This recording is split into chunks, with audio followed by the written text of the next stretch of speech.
Mi nombre es Pilar Barreiro y soy catedrática en la Universidad Politécnica de Madrid, en el Departamento de Ingeniería Agroforestal, y soy miembro del grupo de investigación LPF Agralia.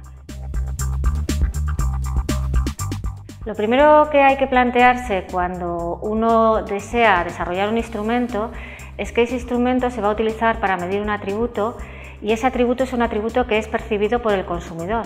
El consumidor en general determina el atributo de una manera global y mezcla distintos tipos de sentidos, mezcla tacto, mezcla la vista, mezcla el olfato, y en ese sentido hay que ser consciente de que cuando queremos desarrollar un instrumento pasamos del acto de sentir al acto de medir.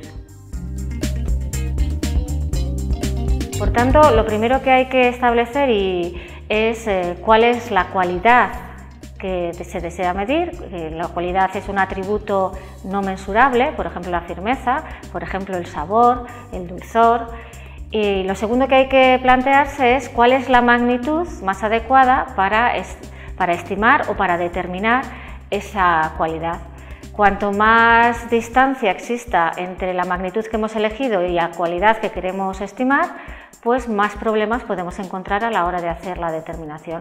La magnitud se caracteriza por tener unas unidades y, por ejemplo, en el caso de la firmeza, que es la consistencia del fruto, nosotros podemos utilizar como magnitud el módulo de deformabilidad que está relacionado con la firmeza que percibimos al tacto, o podemos decidir utilizar como magnitud la resistencia a la penetración de la pulpa sin piel, que está más relacionada con la firmeza que sentimos al masticar en la boca.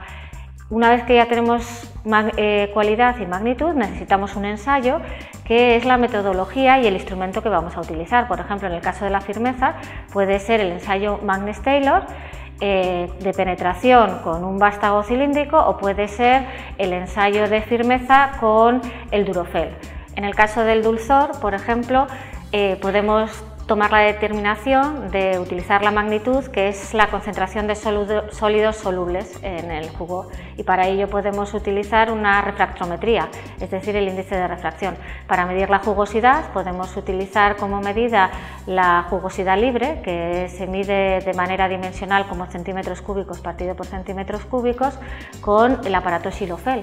O para medir el contenido en almidón podemos utilizar como variable el índice de almidón y utilizar como ensayo el amidómetro desarrollado por el CITCL. Por tanto, y como recordatorio, estos tres conceptos que ya los desarrollamos en el año 96 pues son fundamentales, que son cualidad, magnitud y ensayo.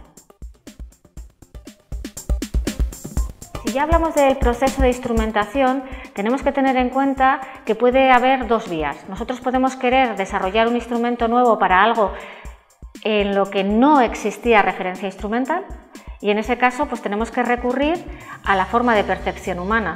Y recurrir a la forma de percepción humana supone que tenemos que acudir a un panel de catadores expertos para que definan los atributos, y una vez que se han definido los atributos, elegir las magnitudes más adecuadas.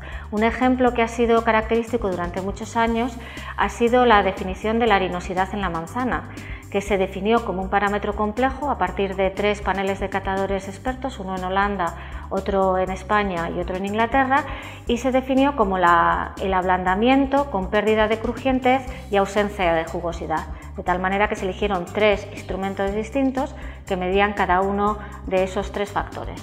En cambio, cuando tenemos una referencia instrumental, nosotros lo que tenemos que hacer es hacer un nuevo instrumento. ¿Cuál es la razón para elegir un nuevo instrumento? Pues en general que sea más barato, que sea más robusto, que sea no destructivo respecto a una referencia destructiva. En ese sentido hay que tener mucho cuidado, porque a lo mejor nosotros queremos medir firmeza y queremos hacerlo de forma no destructiva, y casi todos los métodos no destructivos miden de una manera u otra el módulo de elasticidad del material o el módulo de deformabilidad, mientras que los métodos destructivos miden la resistencia del tejido por rotura, y hay ahí una diferencia que puede provocar diferencias en la correlación entre magnitudes que son difíciles de solventar. Una vez que ya hemos establecido si hay una referencia instrumental o no, lo siguiente paso es establecer un ensayo de calibración, que es fundamental porque exige, en primer lugar, abarcar todo el rango medible del atributo que se desea medir, y obtener unas buenas muestras es algo básico y que implica la participación de centros tecnológicos.